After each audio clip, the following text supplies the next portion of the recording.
Hello everyone, this is Everfree1992 or just Everfree, and today I'm doing something a little different that I have never really done before. I'm going to showcase a Magic the Gathering deck profile, but unlike, others, I'm doing it with real cards. So, right now, the deck I'm going to showcase is my Orzhov Ninja deck that is currently for the current standard format, which is centered around just cards from the new Teenage Mutant Ninja Turtles set. Seen here. So I'm going to go through each card one by one, and each copy of it, and how many copies of each I have. I will just I'll show you some cool tricks and tips, some cool tips about how you can use this deck in your games. So we're going to start off with our lands, because they are, the most important thing. I've got four basic swamp lands and four basic plains lands. Because this deck is in white and black colors, or Orzhov as it's known in Ravnica or Silver Quill on Strixhaven. Just the basic, white four of that. Then for the non-basics, I've got four copies of the Godless Shrine, which is tap, which is one of those shocklands where you pay 2 life and this enters untapped. If you don't, it enters tapped. And you tap it, you got a white or a black. So that's one. Next one is from Ether Drift, the Bleachbone Verge. I've got 4 of it, and what it does is that you tap it, it adds black mana. Or you can tap for white mana if you have a plains or a swamp on the field. So that's it's pretty good, just to do one mana or the other. And the next up, we got the Concealed Courtyard, which says that it enters tab if you don't have more than two land cards out. Well, actually, it says more than Concealed Courtyard enters tapped unless you control 2 or fewer lands. So this one's pretty easy to just put out, just start ramping and stuff. And finally, I've got 3 copies of the Turtle Lair land, which is the first of a few cards from the Teenage Mutant Ninja Turtles set. So you can tap it, add a colorless mana, tap it, add a mana of any color, but you can cast only a ninja or a turtle. Or you can pay 3 mana and tap it to have your target ninja unblockable for the turn, which is easy with the cards that I have. So with that, let's start off with our basic 1-drops, 1 mana creatures, starting with the Dream Beavers. I have 4 of them. Now, what Dream Beavers does that it's a power 1, toughness 1 creature with flying. And it says that when it enters, the opponent loses a point of life, and I gain a life. And I scry 1. So it's pretty simple, easy to fly in, just do some shenanigans that I will talk about later. So pretty cool card. Next is Momo Playful Pet from the Avatar The Last Airbender set. I've got 3 of him. And he's got flying, vigilance, and when he leaves the battlefield, I can do one of 3 things. I can make a food token, I can scry 2, or just put a +1/+1 counter on a target creature I control. which is going to be pretty necessary. I mostly do the scry too, but when I start the game, there's a little trick that I've learned. Then my next card is 3 copies of Cecil Dark Knight from the Final Fantasy set. In its current state, it has Death Touch and when it's 2/3, and it has an ability where whenever it deals damage, you lose that much life. Then you could when you're below 10, you're below half your starting life, so you could transform him into Cecil Redeemed Paladin and gain your life back. Plus, also give your other creatures indestructible. So he's pretty much he's a good creature. For to use in this kind of style.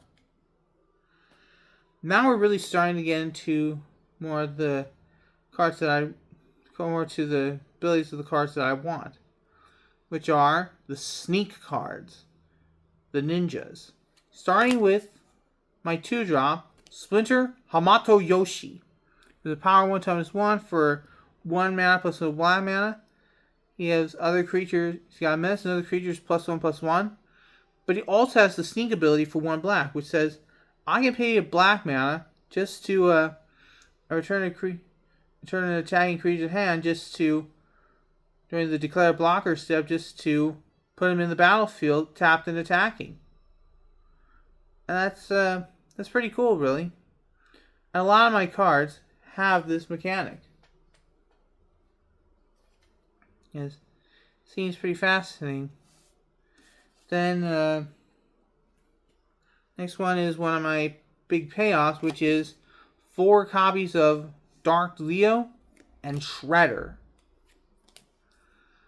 Dark Leo and Shredder, power 1/3 for white black, sneak white black, and it gives all my attacking ninja Death Touch. And whenever Dark Leo and Shredder deal damage to a ninja, I create a ninja token. And if I have 5 or more on the battlefield at the time of this trigger, the opponent will lose life, half their life rounded up. So this is a pretty big card. Pretty small in stature, but pretty big in ability. Yeah. Now I'm gonna skip this one for later. The next card I have is 2 copies of Turncoat Kunwichi, another ninja with power 3 toughness 2, and with ninjutsu sneak 2 white black. Same thing, but her ability is, their ability is that I can exile a card when this creature enters. But if I pay the sneak cost, that creature is exiled for the whole game, instead of being just exiled while Turncoat Kunwichi is on the battlefield. That is pretty darn cool. Yes, me. Then I have 4 copies of Ninja Teen, an enchantment, a class enchantment where I can pay 3 mana, 2 in a black, to start. When it starts at level 1, when a creature leaves the battlefield, each opponent loses a point of life. Then I can pay a 1 in the black to level it up, so all my creatures get +1/+0 and have menace. Then level 3, which is the ultimate, I can be able to play. All my creatures have sneak 3 + 1 black, and I can cast them for their sneak cost from the graveyard, if they're in the graveyard. So it's a little bit of a tricky setup, but I think I've gotten it to work like once or twice. I don't know. Now we're going to do more of the sneak cards. First off is Shredder's Technique, which is one of the sorceries and one of my removal spells. Well, one type of removal spell. Because 2/3, you can tap it for sneak, and with You tap for sneak of 1 white, 1 black, return an attacking creature hand, so during declare blockers. And what you can do is destroy a target creature or enchantment, but if you destroy an enchantment, you lose 2 points of life. So I mostly use this along with, another card's removal. So then moving on, we've got another sneak card, Karai's Technique, which, is 1 white, 1 black, but then sneak for 1 white, 1 black. And I could choose to either give a creature +1, +3/+3 until end of turn, or a creature -3/-3 until end of turn. So that it's really something.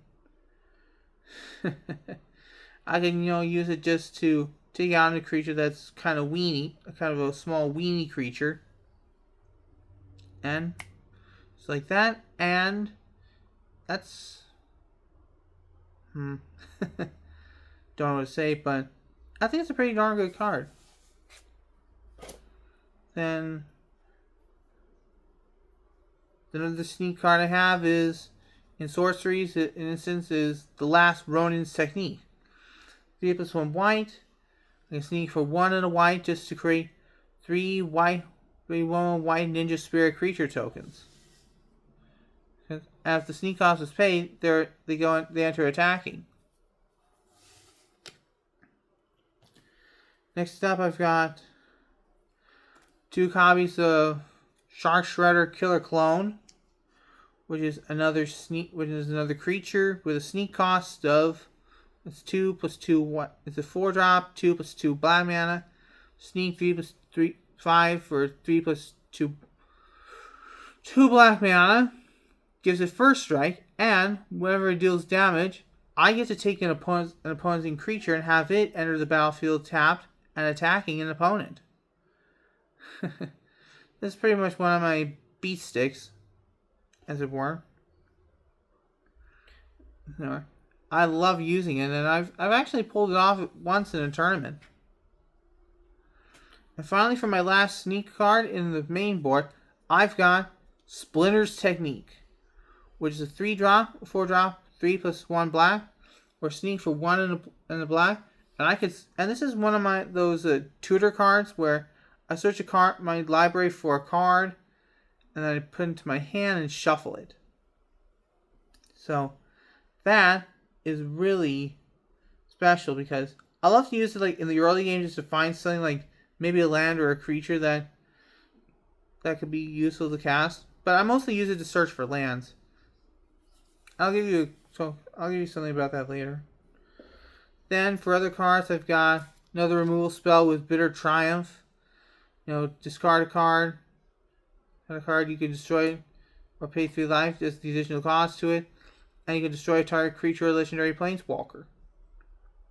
So it's pretty nice. And my final card for this deck is Emptiness, which is 4/2 white black hybrid mana.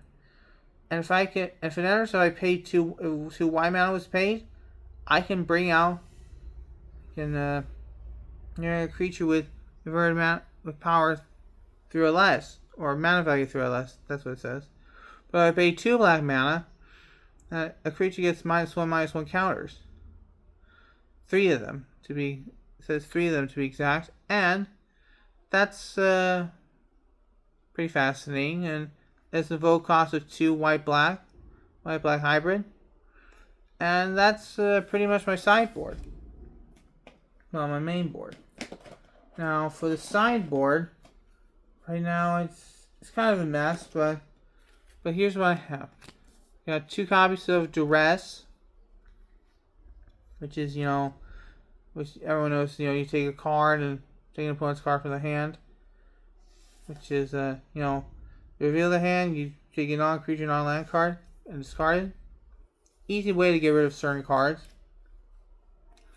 Got another copy of the Last Ronin's Technique in there, and got 4 copies of a card called Stomped by the Foot, where it's just 1 and a black, and here you can sacrifice an artifact creature and deals you -5, -5. But if you don't, it deals -2, -2 until end of turn. Well, not until end of turn, but creature, yeah, it was until end of turn. The next up, got 2 more. Turn code Kunoichi. Same ability, same effect. Then my next one is Karai, Future of the Foot. Who's an uncommon creature with 1 white, 1 black, power 3 times 3. And her sneak cost is 2 white and a black. And whenever she deals combat damage, I return a target creature card from my graveyard to my hand. But if I use the sneak cost, the creature comes onto the battlefield instead. I probably won't use her for her sneak cost because, a little bit expensive. Then I have 2 copies of Leonardo's Technique, which is a 3+1 white mana, so it's a 4-drop, sneak, 1/1 white. And I can return a creature card with mana value 3 or less from my graveyard to the battlefield when I cast it, if I use the sneak cost. And finally, I have April O'Neil, Kunoichi Training. 1 white. When she enters, I scry 2, and she can't be blocked by creatures with power 3 or greater. So, that's pretty much the deck. And there's a lot of cool tricks you can do with it. Like, for example, one of my favorite tricks while I'm sorting all this. Never mind it. Well, one of my favorite tricks is using Momo. Using one of my 1 mana creatures. Like, say,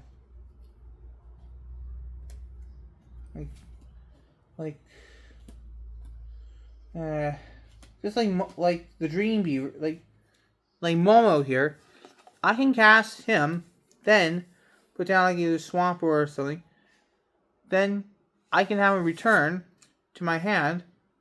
But before he does, I put his abilities on the stack first. So I would scry 2 first, and maybe put the cards that I don't like. Just pretend that there are cards I don't like on the bottom, and then, or keep them on top, and then I can use Splinter's Technique to search for them. So it's a pretty cool little trick that you can actually perform if you build the deck yourself. So I really hope that you folks at home, or whoever's watching this, enjoyed this deck profile. Because I don't know if this does well, I'll be doing more in the near future, because I've got a whole bunch of decks planned out. And they are going to be awesome. You can count on that. Because that's going to be a little bit of an ever-free guarantee. So, thank you for watching, and until we meet again, adios, au revoir, auf Wiedersehen, and goodbye for now.